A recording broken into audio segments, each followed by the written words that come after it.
Magandang araw, Grade 9. Sa nakaraang aralin, natutuhan natin ang konsepto ng demand at ang iba't ibang salik na nakaaapekto rito. Ngayon naman, aalamin natin ang isa pang mahalagang konsepto sa economics, ang elastisidad ng demand. Napansin ba ninyo na may pagkakataong kahit bahagyang tumataas ang presyo ng isang produkto, agad itong iniiwasan ng mga mamimili? Ngunit mayroon din mga produktong kahit paulit-ulit ang pagtaas ng presyo ay patuloy pa rin binibili. Bakit kaya nagkakaiba ang reaksyon ng mga mamimili? Iyan ang sasagutin ng ating aralin. Sa lesson na ito, pag-aaralan natin kung gaano kalaki o kaliit ang pagbabago sa dami ng demand kapag nagbabago ang presyo ng isang produkto. Ito ang tinatawag na elastisidad ng demand. Bago tayo tuluyang pumasok sa bagong aralin, balikan muna natin ang ilan sa mahalagang konseptong ating natalakay tungkol sa demand. Ang gawaing ito ay magsisilbing maikling pag-review upang matiyak na naaalala pa natin ang mga aralin sa nakaraang paksa. Ang panuto ay simple lamang. Basahin ang bawat pahayag at tukuyin kung ito ay tama o mali. Maaari mong ihinto muna ang video upang magkaroon ka ng sapat na oras sa pagsagot. Kapag nakasagot ka na, ipagpapatuloy ang panonood upang malaman ang tamang kasagutan at paliwanag.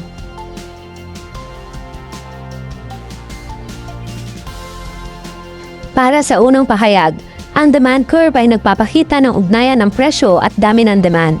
Ang tamang sagot ay tama. Ito ay dahil ang demand curve ay isang graph na nagpapakita ng relasyon ng presyo at dami ng produktong handa at kayang bilhin ng mga mamimili.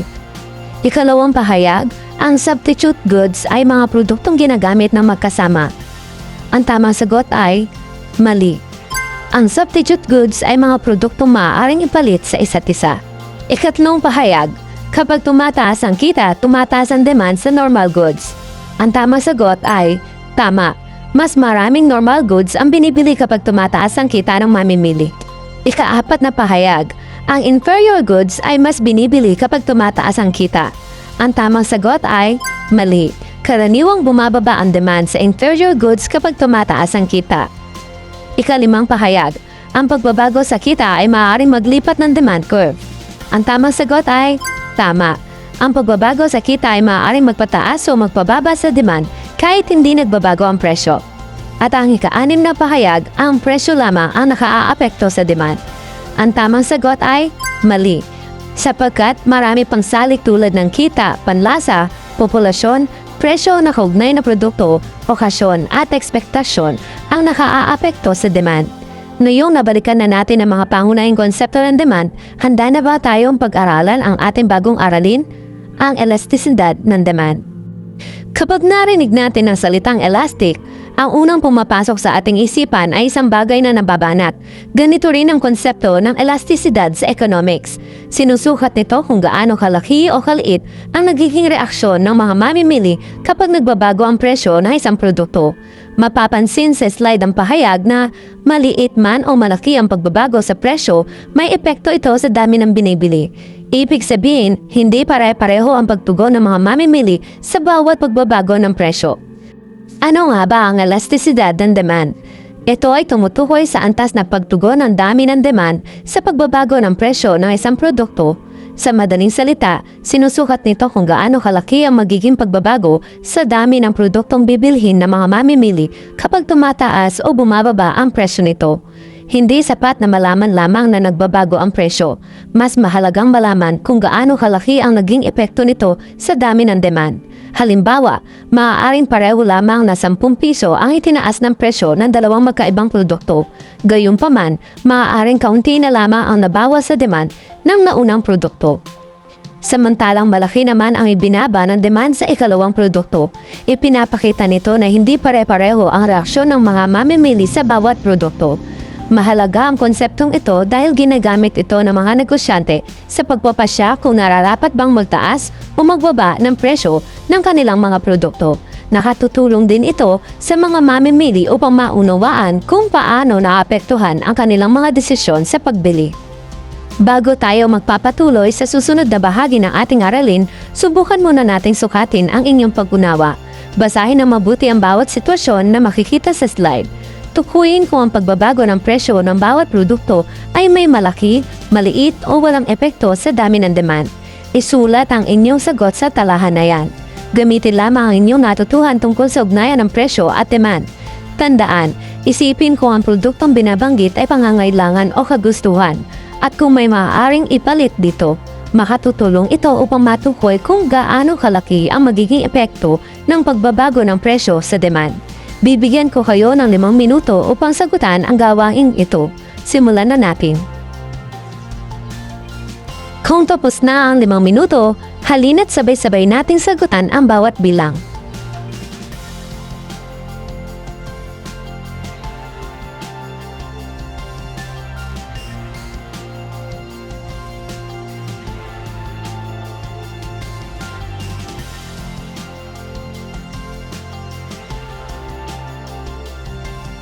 Ano ang napansin ninyo sa ating mga sagot? Karamihan sa mga produktong may maliit na epekto ay mga pangunahing pangangailangan o needs. Samantalang ang mga may malaking epekto ay mga produktong maaaring ipagpaliban ang pagbili o may mas murang kapalit. Ipinapakita lamang nito na hindi pare-pareho ang pagtugon ng mga mamimili sa bawat pagbabago ng presyo. At iyan mismo ang konsepto na ating pag-aaralan, ang elastisidad ng demand. May dalawang konseptong kaugnay ang elastisidad ng demand. Ang una ay ang price elasticity of demand. Ito ang tumutukoy sa pagbabago ng dami ng demand batay sa pagbabago ng presyo ng mismong produkto. Halimbawa, kung tumaas ang presyo ng soft drinks at nabawasan ang dami ng bumibili nito, ang sitwasyong ito ay isang halimbawa ng price elasticity of demand. Ang ikalawang konsepto naman ay ang cross elasticity of demand. Ito ay tumutukoy sa pagbabago ng dami ng demand dahil sa pagbabago ng presyo ng isang kaugnay na produkto tulad ng substitutes goods o complementary goods. Halimbawa, kung tumaas ang presyo ng mantikilya at dahil dito ay mas maraming mamimili ang bumili ng margarina bilang pamalit, ito ay isang halimbawa ng cross elasticity of demand. Samantala, kung tumaas ang presyo ng printer at nabawasan din ang pagbili ng ink dahil sa magkasabay silang ginagamit, isa naman itong halimbawa ng complementary goods. Sa araling ito, ang ating magiging focus ay ang price elasticity of demand, sapagkat ito ang ginagamit upang masukat ang pagtugon ng mga mamimili sa pagbabago ng presyo ng mismong produkto. Ngayon naman ay subukan nating ilapat ang ating natutuhan. Basahin ang bawat sitwasyon at tukuyin kung ito ba ay price elasticity of demand o cross elasticity of demand. Sa unang sitwasyon, tumaas ang presyo ng gatas kaya nabawasan ang bumibili nito. Ang tamang sagot ay price elasticity of demand dahil ang presyo ng mismong gatas ang nagbago.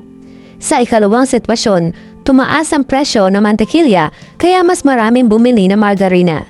Ang tamang sagot ay cross elasticity of demand dahil ang presyo ng mantikilya ang nagbago ngunit ang demand ng margarina ang naapektuhan. Sa ikatlong sitwasyon, bumaba ang presyo ng tsinelas kaya dumami ang bumibili nito. Ang tamang sagot ay price elasticity of demand sapagkat ang pagbabago ay nangyari sa presyo ng mismong produkto. Sa puntong ito, tandaan na ang price elasticity of demand ay tumutukoy sa pagbabago ng demand dahil sa pagbabago ng presyo ng mismong produkto. Samantalang ang cross elasticity of demand ay tumutukoy sa pagbabago ng demand dahil sa pagbabago ng presyo na kaugnay ng produkto. Ngayong alam na natin ang kahulugan ng elastisidad ng demand, alamin naman natin kung paano ito kinukwenta. Ang price elasticity of demand ay sumusukat sa relasyon ng porsyento ng pagbabago sa dami ng demand at porsyento ng pagbabago sa presyo. Ginagamit natin ang formulang ito. EP equals porsyento ng pagbabago sa demand divided by porsyento ng pagbabago sa presyo. O sa simbolong, EP is equal to percent change QD divided by percent change P. Kung saan ang EP ay nangangahulugang elastisidad ng demand, QD ay tumutukoy sa dami ng demand, P para sa presyo, at ang simbolong delta ay nangangahulugang pagbabago.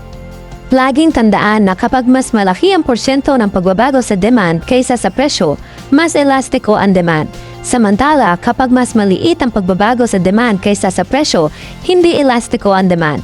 Halimbawa, ang demand ay nagbago ng 20% samantalang ang presyo ay nagbago ng 10%. Kaya isasubstitute lamang natin ang halaga sa formula. Elastisidad ng demand equal 20% divided by 10%. Kapag hinati natin ng 20 sa 10, ang sagot ay 2. Ibig sabihin ang elastisidad ng demand ay katumbas ng 2. Nangangahulugan itong elastic demand dahil ang sagot ay mas mataas sa isa. Mas malaki ang naging pagbabago sa dami ng demand kaysa sa pagbabago ng presyo. Sensitibo ang mamimili sa pagbabago ng presyo, kaya malaki rin ang pagbabago sa kanilang pagbili. Ngayong alam na natin ang formula, alamin naman natin ang mga hakbang sa pagkuha ng mga halaga sa elastisidad ng demand. Para sa unang hakbang ay kunin ang pagbabago sa demand o paggamit ng change QD. Ginagamit natin ang formulang ito.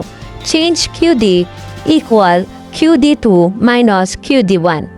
Ang QD1 ay ang unang dami ng demand, samantalang ang QD2 ay ang bagong dami ng demand. Ikalawang hakbang ay kunin ang pagbabago sa presyo o change P.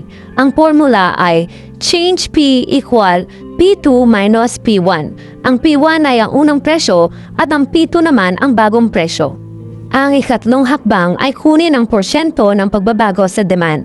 Upang makuha ito, hahatiin muna ang pagbabago sa demand sa average na demand saka i-multiply sa 100. Mapapansin ninyo na ginagamit natin ang average demand o ang pinagsamang QD1 at QD2 na inati sa dalawa. Ginagawa ito upang maging mas tumpak ang resulta. Ang ikaapat na hakbang ay kunin ang porsyento ng pagbabago sa presyo. Ganito rin ang proseso. Hahatiin ang pagbabago sa presyo sa average na presyo. Pagkatapos ay i-multiply sa 100. At ang ikalimang hakbang, ang pagkwenta ng elastisidad ng demand o ang EP. Kapag nakuha na ang 2%, hahatiin lamang ang porsyento ng pagbabago sa demand sa porsyento ng pagbabago sa presyo. Ito na ang magbibigay sa atin ng halaga ng EP.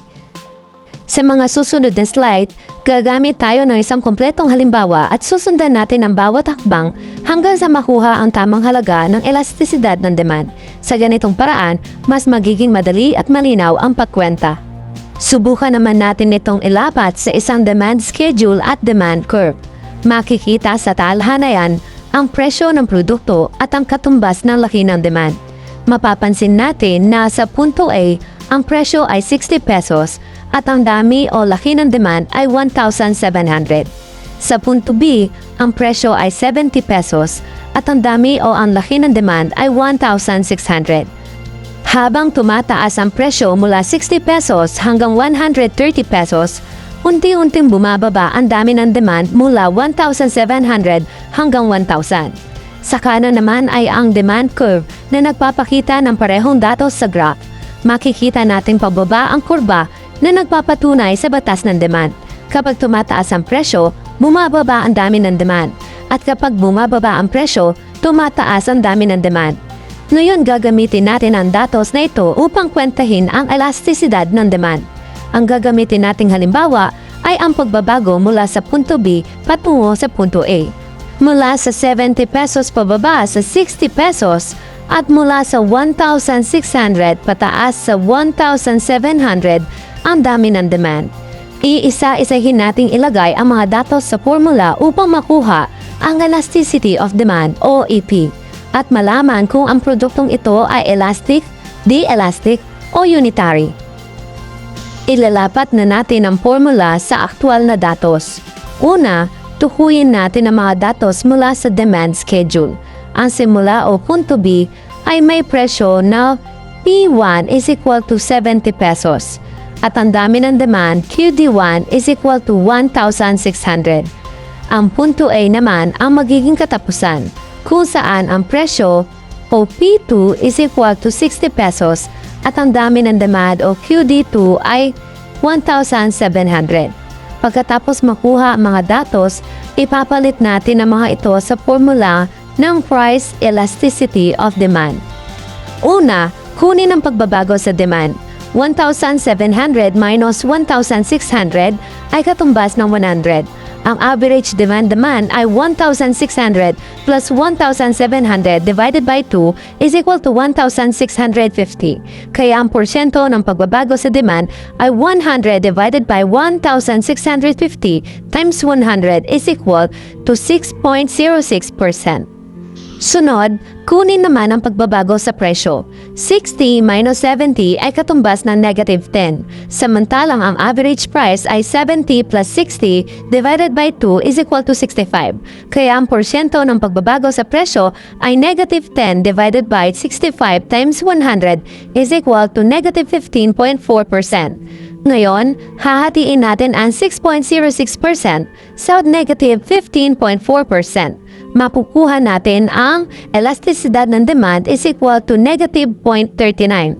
Sa economics, hindi na isinasama ang negative sign sa pagbibigay ng kahulugan dahil likas na magkasalungat ang presyo at demand. Kaya ang absolute value na lamang ang ginagamit. Kaya ang final answer ay EP is equal to 0.39.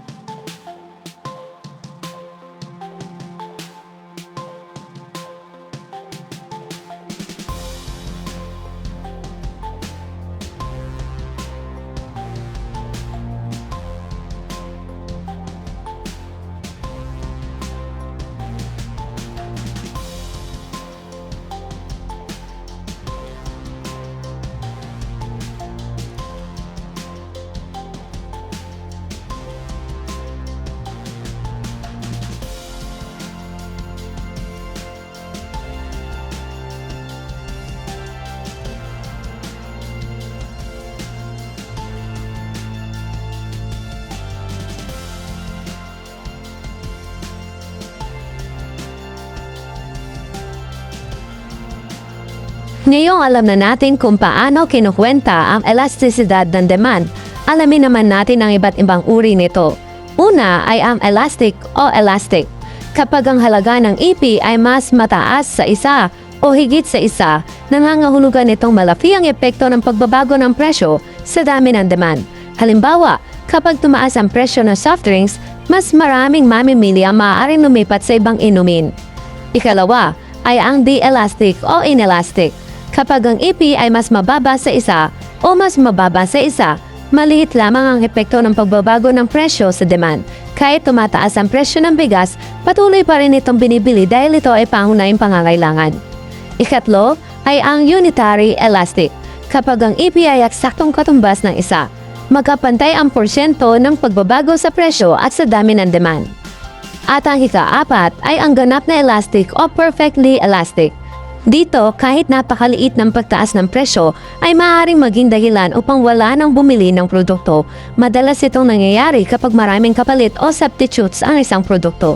At ang huli ay ang ganap na de-elastic o perfectly inelastic. Sa uring ito, hindi nagbabago ang demand kahit gaano pa kalaki ang pagbabago ng presyo. Halimbawa nito ang mga gamot na walang kapalit o mga produktong talagang kinakailangan ng tao.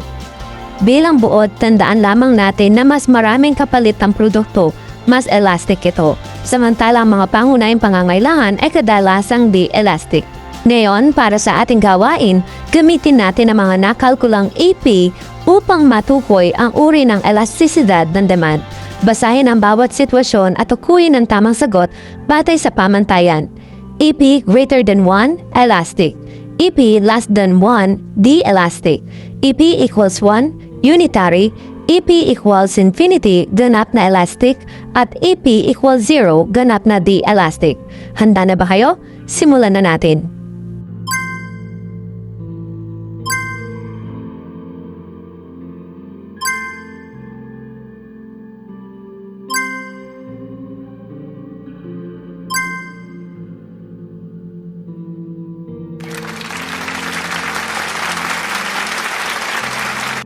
Ngayon naman, makikita natin ang 5 kurba ng elastisidad ng demand ni Judan noong 2015. Una, elastic demand, kung saan mas malaki ang pagbabago sa dami ng demand kaysa pagbabago ng presyo. Kalawa, ang unitary elastic demand, kung saan magkapareho ang porsyento ng pagbabago sa presyo at sa demand. Ikatlo, ang inelastic demand, kung saan mas maliit ang pagbabago sa demand kumpara sa pagbabago ng presyo. Ika-apat, perfectly elastic demand, kung saan nananatiling pareho ang presyo at anumang maliit na pagtaas ng presyo ay maaaring magpababa ng demand sa halos wala. At ang ikalima, ang perfectly inelastic demand, kung saan hindi nagbabago ang dami ng demand kahit magbago ang presyo. Tandaan, ang hugis ng kurba ang nagsisilbing gabay upang mas madaling matukoy kung anong uri ng elastisidad ang ipinapakita ng isang produkto. At dito nagtatapos ang ating talakayan tungkol sa elastisidad ng demand.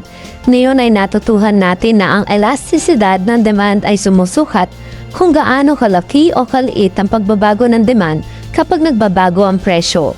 Napag-aralan din natin ang 5 uri nito, ang elastic, di-elastic, unitary, ganap na elastic at ganap na di-elastic. Mahalagang maunawaan ang konseptong ito upang maging matalinong mamimili at makagawa ng wastong pagpapasya sa pang-araw-araw na buhay. Naway magsilbing gabay ang ating aralin sa tamang paggamit ng ating salapi at sa mas responsableng pagkonsumo. Maraming salamat sa inyong pakikinig. Hanggang sa muli!